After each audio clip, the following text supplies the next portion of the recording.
নমস্কার বন্ধুরা, Rima Bappa Gharkanya blog and cooking চ্যানেলে তোমাদের স্বাগত জানাই। আজকে নিয়ে চলে এসেছে একটা নতুন রেসিপি। দেখতে থাকো রেসিপিটা কেমন হচ্ছে। দুটো ডিম দুটো আলু দিয়ে আজকের এই মজাদার রেসিপিটা বানাবো। তার জন্য আমি প্রথমে সেদ্ধ করা আলুটাকে গ্রেট করে নিলাম। এতে কি দানা দানা থাকে না, খেতেও ভালো হয়। এই যে এরপর দিয়ে দেবো কুচনো পেঁয়াজ, দিয়ে দেবো কিছু লঙ্কা কুচি।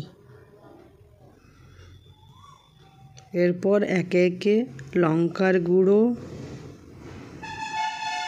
জিরে গুঁড়ো, হলুদ গুঁড়ো, স্বাদ মতো লবণ আর দিয়ে দিলাম আদা বাটা, রসুন বাটা আর দিয়ে দেবো দুটো ডিম ফাটিয়ে।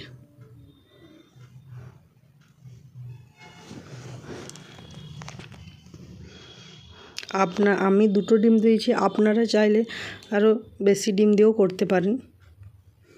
এরপর এটাকে একটু মাখিয়ে নেব। এটা হাতে করে মাখাতে হবে, হাতে করে মাখালে এটা ভালো মাখানো যাবে, তাই আমি হাতে করে মাখিয়েছি। আর দিয়ে দেবো ছোটো চামচের 2 চামচ বেসন। এরপর এটাকে আমি ভালো করে মেখে নেব।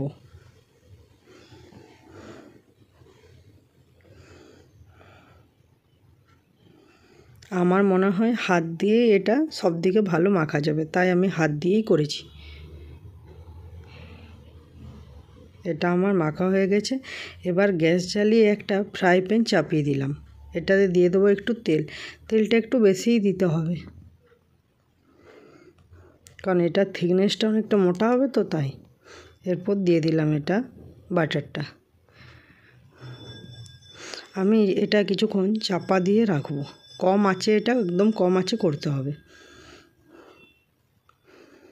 যে হয়ে এসছে,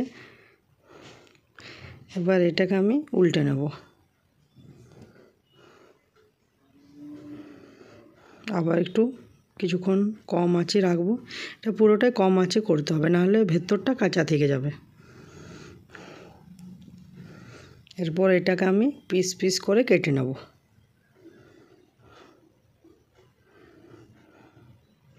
আমি একটু ছোটো ছোটোই টুকরো করলাম, খুব বড় বড় করিনি।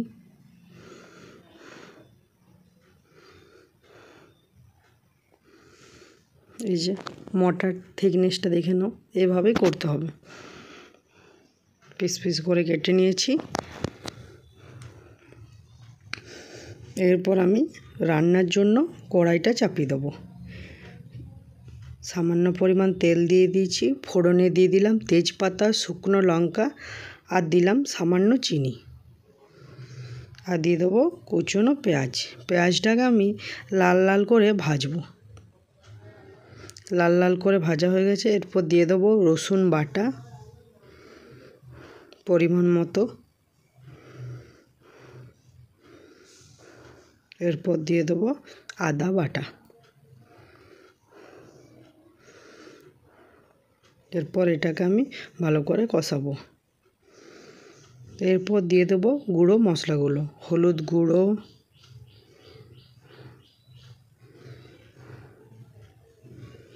জিরে গুঁড়ো, লঙ্কার গুঁড়ো,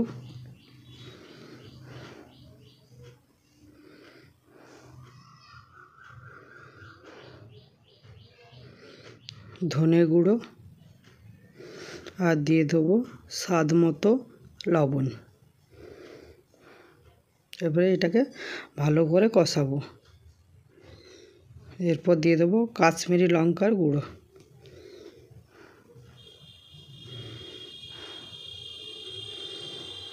এরপর এটাকে আমি ভালো করে কষাবো। দিয়ে দিলাম একটু জল। মশলাটা থেকে তেল ছেড়ে দিয়েছে। একটু দিয়ে দিলাম সানরাইজের ডিমের মশলা। কষা আমার কমপ্লিট। এবার দিয়ে দেবো জল। এটা তো ঝোল হবে না, পুরো গ্রেভি হবে, তাই একটু সামান্য পরিমাণ জল দিলাম। এটা ফুটতে থাকুক আর আমি ডিমের ওই পিসগুলো দিয়ে দেবো, তাহলে মশলাটা বেশ ভালো করে ওর ভিতরে ঢুকবে।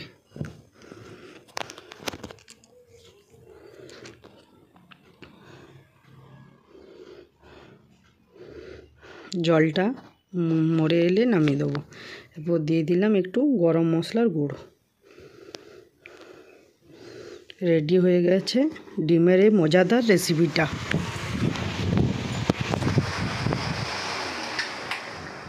এরপর এটাকে আমি নামিয়ে নিচ্ছি।